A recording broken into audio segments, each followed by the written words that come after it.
welcome to the 𝗦𝗵𝗲 show. It is already Thursday. Cannot believe where the week has flown, right, Rhea? That's right. Where the week flies. And so welcome, guys. Thank you so much for always tuning in. We love seeing you, and we always want to implore knowledge to you so that your business and your life can really take off in a perfect way. So this week we have been talking about money, success, and your mindset around money. How do you feel about money? I mean, do you feel calm? Do you feel joy? Do you feel at ease? Do you feel that money comes to you easily and effortlessly? You don't have to put any effort and you see your money coming in. How do you manage money is what Rhea was talking about yesterday's segment. How do you manage money? You know, the rich dad, poor dad, what did they think? The polar opposites, what were they thinking about money? And so this week we have been talking about success and around money. So welcome, guys. My name is 𝗥𝗵𝗲. And my name is Rhea, and welcome to our show. So Rhea, I'm going to share chapter 10 on persistence. Persistence. And I absolutely love this chapter because, you know, willpower and faith are an irresistible pair. And so persistence is your sustained effort in inducing faith. Now, faith without will, you cannot achieve much. And so it is very important that when you have the will and you have, like we talked about, got to be willing and able to whatever you desire. And so persistence, what comes to your mind when you think of persistence? Like when I think of persistence is, you know, if I'm going after a particular endeavor, say, for example, I want to open a business, that is my desire. Or it could be your income. What is the income you desire? Is it $100,000 monthly? So you're just switching yearly to your monthly. If that is your goal, that is your desire. Well, you got to have the will. You got to have the will to be able, but you have to have the faith too.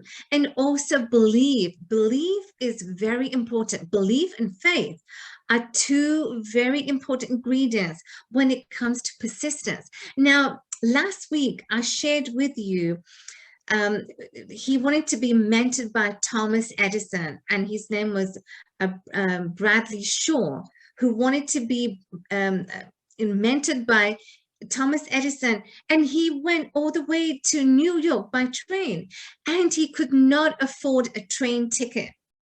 So my friends, he had the will, he had the faith, and he had the belief that he was, and he did meet Thomas Edison.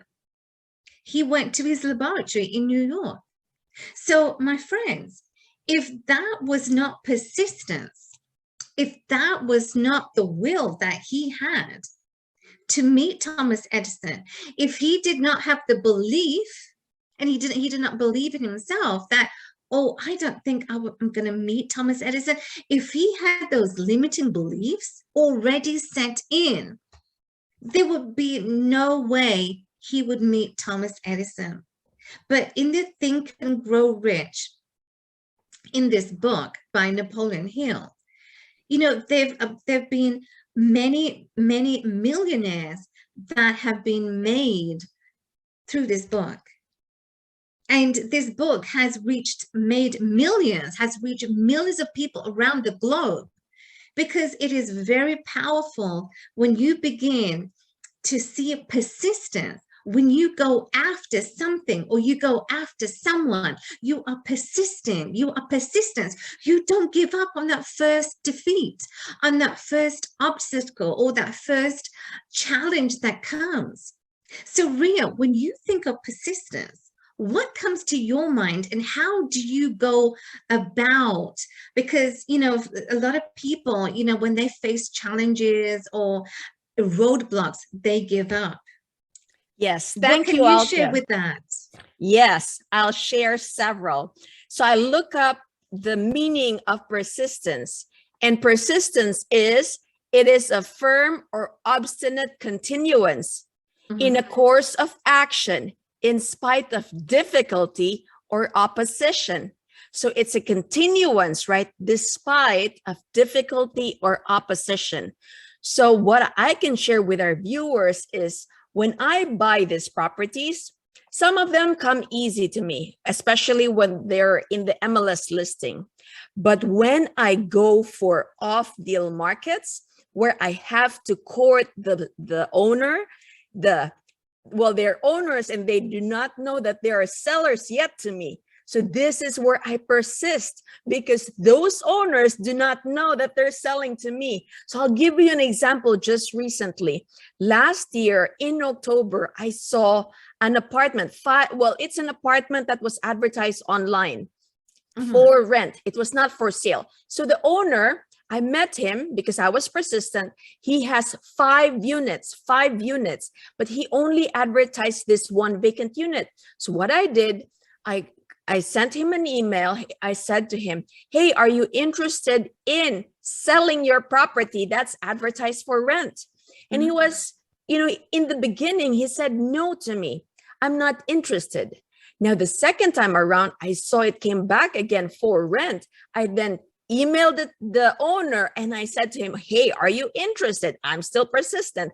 Are you interested in selling the property to me? It was a for rent property. And at that time, when I communicated with him, I didn't know that he had 5 units, okay? But I went after this unit because it was in a great location. So what I did, he slept over it and communicated back to me. And he told me, hey, I'm going to show you this unit because it's vacant. So I'm able to show you this unit. And then I asked him, great, when can we meet? And then I asked him, do you have any other properties that you own? So he didn't know that he was a seller yet, right? So we met. I saw his property, the one that is vacant. I saw the other 4 units. So a total of 5 units.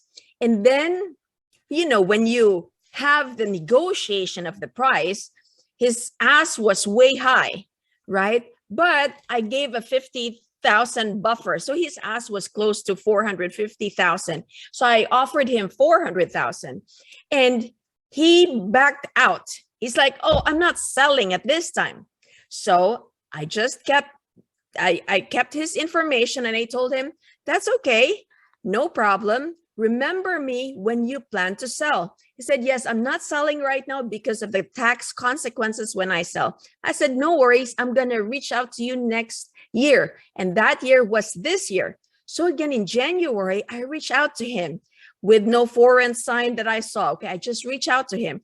And then he told me, I'm not yet ready to sell. Not yet.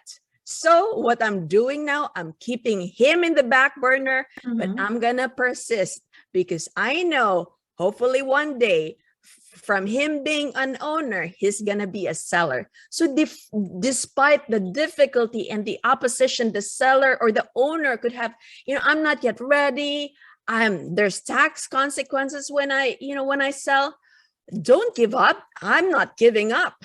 I still have those 5 units that I'm going to attack and follow up in a couple of months from now. So that's what persistence means for me. The properties that I have now, I've already persisted on it and I've already brought in the bag, brought in the award, brought in the prize. So I have them. So I'm sharing with you my current experience of what persistence is for me, because I've courted this owner who doesn't know he's a seller to me. I've courted him several months ago. Not yet. That is right. Not yet. And now my persistence is still on the go. I'm going to follow up in a couple of months from now. So Ria, thank you. That was, you know what? So what you were doing, you were persistent, but you were planting a seed. And so friends, that's all it takes. You are just planting a seed. And so, for example, if you say you see a property and you are interested in that property, but you don't know when is it going to go and sell, you might ask your agent as to, you know, you've seen this property, you love it, you love the location, you love the property itself, aesthetically, everything is beautiful. And you know, when it comes to real estate, it's all about location, location, location, the old adage, as we all know. So Ria was planting a seed. And so if you like a property that, for example, you may want to flip, is a bungalow, and you see the potential in that property and you are looking to flip. So whatever your end goal is, you are looking to flip, ask your agent, or maybe what you can do is knock on the door. I know we're still in COVID, but we're getting out of COVID, but a lot of people still are reluctant to open the door, or some people may be reluctant to even knock on the door because some people might say, you know, go away. They, you know, they might offend you. So a lot of people are still reluctant. But what I would say, so again, is the persistence. So in this chapter, this conversation that Ria and I are having with you is you have to plant a seed. You're planting a seed. Ria, that's what she was doing. She was planting a seed. And the guy, he did not know at that time what she was doing, but she was planting a seed because she knew she loves that property. And she knows that one day he is going to sell. But what she is doing, what she has done, and what he is now being aware that, you know, I do have a potential buyer who will buy my property when I decide to sell. But in the process, persistence is exactly that. You have to go after what you want. Whether it's the business you're looking to get into, whether it's the income that you would desire. So as I said, desire is one aspect, but what really goes together with persistence, how do you persist on anything in life, is the will. And so having the willpower and having the faith, they are both make an irresistible pair that you can't have one without the other.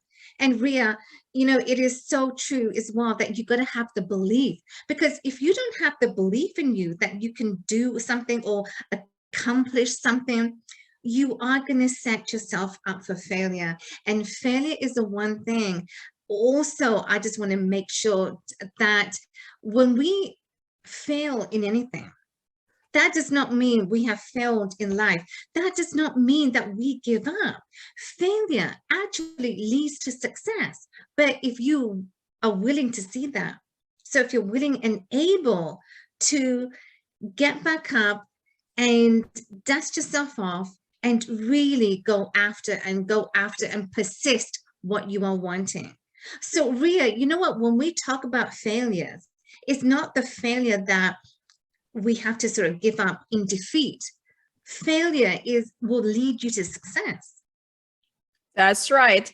Sometimes, you know, why we should think, why is it not working? Are there certain things we've got to adjust?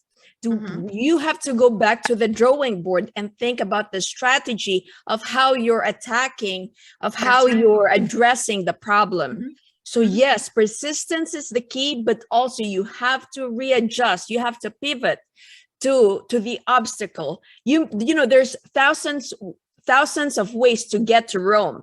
So you just don't stick to one road. You can go use the other roads to get to Rome. Exactly. You know, choose other avenues, choose other ways that is going to get you there much quicker. But you know, it's never a good thing. It's never good to just give up, because you know what I've also experienced is that before I started into investing, I was, you know, my life was not really going anywhere. My life wasn't really going to the point that I knew it could be.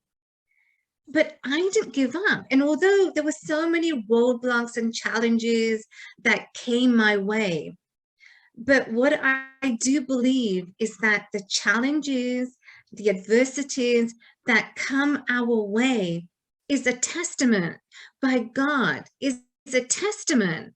Can you step over those stones? Can you step over and deliver the good that you are, the good that you have?